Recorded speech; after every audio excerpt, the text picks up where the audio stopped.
Bismillahirrahmanirrahim. Assalamualaikum warahmatullahi wabarakatuh. Ananda sekalian yang dirahmati oleh Allah, semoga selalu dalam keadaan sehat walafiat dan tetap semangat dalam menjalankan proses pembelajaran secara online di semester yang kedua ini. Nah, hari ini kita akan melanjutkan materi tematik IPS di tema 8 subtema 3 dengan judul subtema Usaha Pelestarian Lingkungan. Nah, di sini akan ada dua hal yang kita pelajari. Yang pertama yaitu pengaruh kegiatan ekonomi terhadap kesejahteraan masyarakat. Nah, ini ada di buku Bupena halaman 67. Kemudian yang kedua adalah manfaat dari suatu kegiatan ekonomi. Ini ada di buku Bupena halaman 76.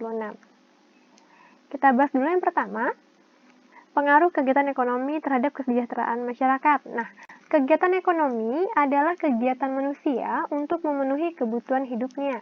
Kegiatan ekonomi ini meliputi kegiatan produksi, kemudian distribusi, dan konsumsi. Nah, ketiga kegiatan ini saling berkaitan satu sama lain. Jika salah satu kegiatan terhambat, otomatis kegiatan ekonomi yang lainnya itu akan terganggu. Nah, kita bahas bersama ya, Nak ya. Yang pertama adalah kegiatan produksi. Nah, kegiatan produksi adalah kegiatan menghasilkan barang atau jasa. Orang yang melakukan kegiatan produksi disebut dengan produsen. Contohnya seperti para petani yang menanam padi, kemudian pengrajin pembuat gerabah, dan nelayan yang menangkap ikan. Nah, kegiatan produksi berpengaruh terhadap kesejahteraan produsen dan pemilik lahan. Bagi produsen, proses produksi ini memberikan keuntungan. Keuntungan tersebut nantinya akan digunakan untuk menjaga kelangsungan usaha dan memenuhi kebutuhan hidup. Sementara bagi pemilik lahan, proses produksi ini membuat pemilik lahan memperoleh balas jasa. Balas jasa ini berupa uang sewa ataupun modal. Yang kedua yaitu kegiatan distribusi. Nah, kegiatan distribusi adalah kegiatan yang menyalurkan barang dari produsen kepada konsumen. Orang yang melakukan kegiatan distribusi disebut dengan distributor.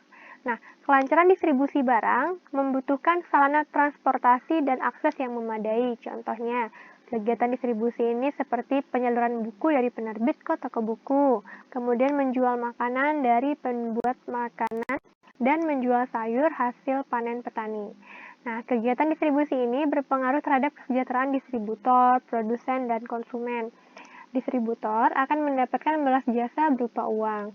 Produsen akan mendapatkan keuntungan jika barang hasil produksi mereka tersalurkan kepada konsumen.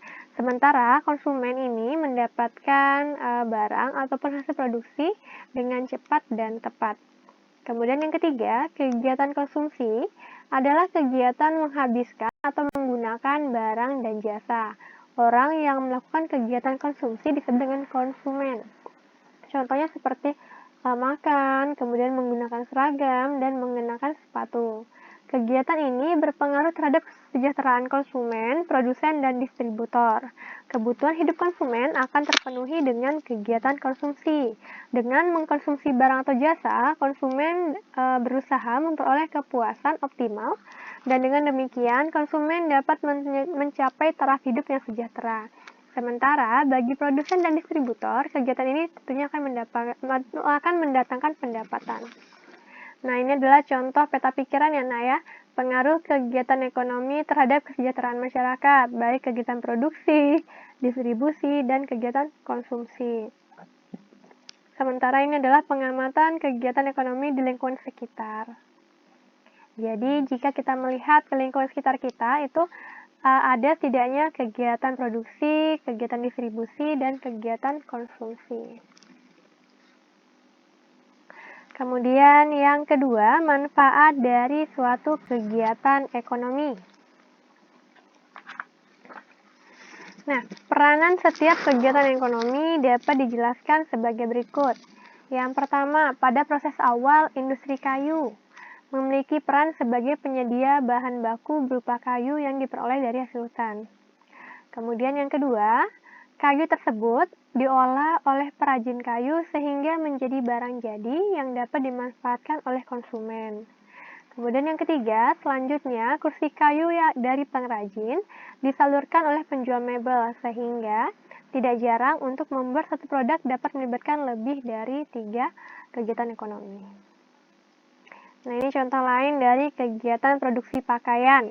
Yang pertama ada pihak yang terlibat, yaitu petani kapas, di mana perannya adalah menghasilkan buah kapas. Keuntungan yang diperolehnya tentunya mendapatkan uang dari proses penjualan kapas. Kemudian pemintal benang, nah perannya ini mengubah serat kapas menjadi benang. Keuntungannya tentunya memperoleh upah dari pekerjaannya. Kemudian pemilik pabrik tekstil, nah perannya ini mengubah benang menjadi kain. Keuntungannya tentunya memperoleh keuntungan dari penjualan kain. Kemudian pegawai pabrik tekstil, nah perannya ini melakukan proses produksi kain.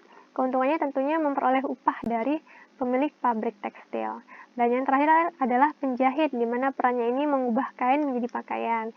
Keuntungannya tentunya memperoleh uang dari jasa membuat pakaian.